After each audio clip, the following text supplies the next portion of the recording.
नमस्कार दोस्तों, मैं हूं सौरभ कुमार और द पॉलिटिकल सौरभ में आपका स्वागत है। दोस्तों आज हम पढ़ेंगे पॉलिटिकल साइंस से रिलेटेड जो बीए पार्ट 1 का एग्जाम होने वाली है अगले एक महीना में 2022 का, उससे रिलेटेड आज हम क्वेश्चन को हल करेंगे। बीए पार्ट 1 एग्जाम से रिलेटेड जो कि पॉलिटिकल साइंस सब्जेक्ट से होगा, उसका वीवीआई क्वेश्चन को आज हम हल करेंगे और उसका आंसर बताएंगे आपको। तो दोस्तों आज हम प्रश्न संख्या 1 को देखेंगे जो कि बहुत ही इंपॉर्टेंट है, और आने वाले वीडियो को जरूर देखिए और चैनल को सब्सक्राइब कर लीजिए जो बीए पार्ट 1 का स्टूडेंट है, क्योंकि बीए पार्ट 1 से रिलेटेड एग्जाम से रिलेटेड चाहे आप ऑनर्स का स्टूडेंट हो या फिर आप सब्सिडरी का स्टूडेंट हो, सभी के लिए बहुत ही इंपॉर्टेंट क्वेश्चन है। तो दोस्तों आप पाटलिपुत्रा यूनिवर्सिटी से हो या अदर यूनिवर्सिटी से हो, अगर आपके सिलेबस में ये क्वेश्चन है तो ये वीडियो आपके लिए है। तो दोस्तों आइए उस प्रश्न को जानते हैं कौन सा वो प्रश्न है और उसको हल करते हैं। और जिन्होंने चैनल को सब्सक्राइब नहीं किया, चैनल को सब्सक्राइब जरूर कर दें और बेल आइकन जरूर दबा दें और दोस्तों में वीडियो जरूर शेयर करें।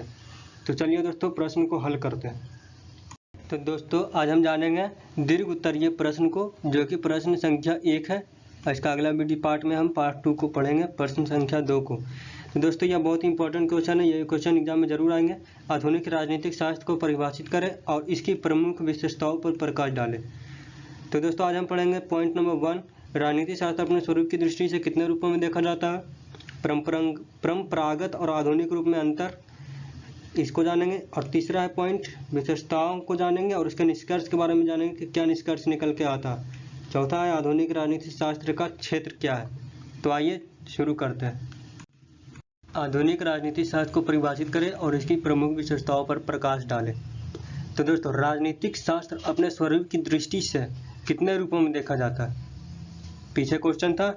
तो राजनीतिक शास्त्र अपने स्वरूप की दृष्टि से 2 रूपों में देखा जाता है। पहला स्वरूप उसका है परंपरागत रूप से, पहला परंपरागत रूप से और दूसरा आधुनिक रूप से।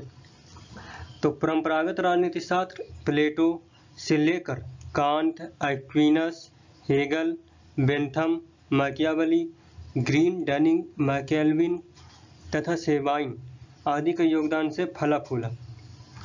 वहीं आधुनिक राजनीति का प्रादुर्भाव प्रथम विश्व युद्ध के बाद से हो गया था, प्रथम विश्व युद्ध के बाद से हो गया था आधुनिक राजनीतिक शास्त्र का प्रादुर्भाव। इसके विकास में शिकागो विश्वविद्यालय का अभूतपूर्व योगदान रहा। आधुनिक राजनीतिक शास्त्र को भी परिभाषित करने का प्रयास किया गया है। डेविड ईस्टन के कथन के अनुसार Political science is that system of interactions in any society through which binding or authoritative allocation are made and implemented. Catlin के अनुसार राजनीति शास्त्र शक्ति का विज्ञान है। कैटलिन ने क्या कहा था राजनीति शास्त्र के बारे में, कि राजनीति शास्त्र शक्ति का विज्ञान है। रॉबर्ट डॉल के अनुसार राजनीति शक्ति की तलाश है, यानी शक्ति की खोज है राजनीति। मैक्स वेबर के अनुसार राजनीति शास्त्र विभाजन में हिस्सा लेने या उसे प्रभावित करने का संघर्ष है, चाहे यह शक्ति विभाजन राज्यों के बीच हो या फिर एक राज्य के विभिन्न समुदायों के बीच। दोस्तों राजनीति शास्त्र की विशेषताएं क्या है, तो यहाँ 5 पॉइंट में विशेषताएं बताई गई है। पहला, राजनीति शास्त्र के अध्ययन का प्रमुख विषय अब राज्य नहीं है। राजनीति शास्त्र के अध्ययन का प्रमुख विषय अब राज्य नहीं है, बल्कि क्या है, राजनीति है। इसे याद रखिएगा। अब राजनीति का क्षेत्र बहुत विशाल है, क्योंकि जहाँ जहाँ अब संघर्ष और समाधान की प्रक्रिया है वहाँ राजनीति है। यानी जहाँ जहाँ किसी चीज़ को लेकर संघर्ष है और वहाँ जहाँ जहाँ समाधान उसके निकाला जा रहा है वहाँ राजनीति है। इसमें मूल्य का कोई स्थान नहीं है। यह तथ्य यानी फैक्ट के अध्ययन पर ज़्यादा बल देता है। इसके भीतर राज्य के बिना राजनीति का अध्ययन किया जाता है, राज्य के बिना राजनीति का अध्ययन किया जाता है, अर्थात इसके भीतर वर्तमान मनोविज्ञान एवं सामाजिक अभावों, मूल्यों आदि का अध्ययन किया जाता है। इसके क्षेत्र के अंतर्गत राजनीतिक क्रियाकलापों और व्यवहारों, सामाजिक मूल्यों, मानव जीवन के विभिन्न पहलुओं तथा उसका मनुष्य के राजनीतिक जीवन के प्रभावों, विभिन्न समस्याओं और संघर्षों तथा शक्ति प्रभावशक्ता, औचित्यपूर्णता इत्यादि जैसी अवधारणाओं का अध्ययन किया जाता है। इसके अंतर्गत आधुनिक राजनीति शास्त्र के अंतर्गत इसका सिद्धांत तथ्यों, आंकड़ों और गणितीय परिणाम पर आधारित है। तो दोस्तों इस सभी का निष्कर्ष ये निकलता है कि आधुनिक राजनीति शास्त्र केवल राज्य और सरकार का अध्ययन ही नहीं करता है, बल्कि इससे आगे बढ़कर राजनीति व्यवस्था का अध्ययन करता है।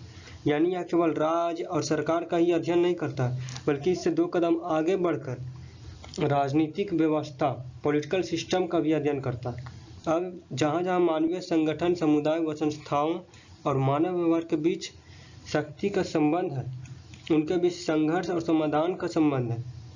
जब तक संगठन, समुदाय व संस्थाओं और मानव व्यवहार के बीच शक्ति का संबंध है, उनके बीच संघर्ष और समाधान का संबंध है, वहाँ राजनीति है।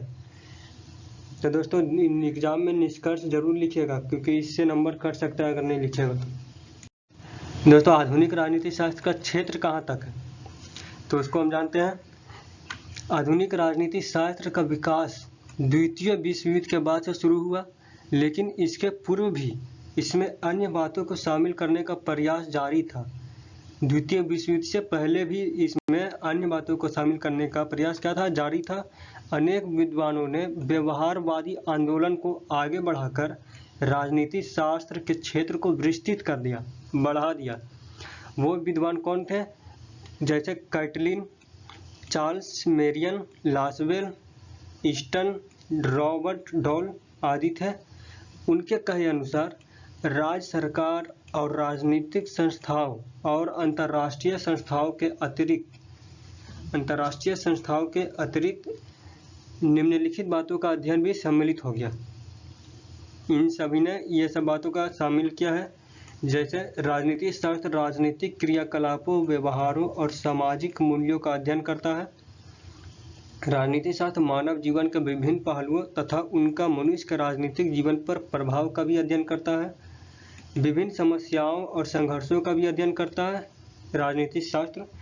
और राजनीति शास्त्र में शक्ति, प्रभाव, सत्ता, औचित्यपूर्णता, राजनीतिक अभिज्ञान जैसी अवधारणाओं का भी अध्ययन किया जाता है। तो निष्कर्ष इसका क्या है? सही है, राजनीति शास्त्र का क्षेत्र बहुत ही व्यापक होता जा रहा है। अब इसका अध्ययन क्षेत्र पारंपरिक विचारधारा तक सीमित नहीं है, बल्कि संपूर्ण राजनीति ही राजनीति शास्त्र का विषय बन गई है। इसी आधार पर राजनीति शास्त्र को प्रगतिशील शास्त्र कहा जाता है। तो दोस्तों यह क्वेश्चन 1 था जो कंप्लीट हो गई है। आप इसे चाहें तो कॉपी पर लिख कर इसे याद कर सकते हैं, और ये बहुत ही इंपॉर्टेंट क्वेश्चन है। तो अगला क्वेश्चन आप नीचे डिस्क्रिप्शन बॉक्स में देख सकते हैं, मिल जाएगी आपको, और उसे भी ज़रूर देख लीजिए। तो ये सब क्वेश्चन थे जो एग्ज़ाम में बहुत ज़रूरी से आएंगे। तो दोस्तों मिलते हैं अगले वीडियो में, तब तक के लिए धन्यवाद। जिन्होंने चैनल को सब्सक्राइब नहीं किया है, चैनल को सब्सक्राइब करके बेल आइकन जरूर दबा दें। जय हिंद।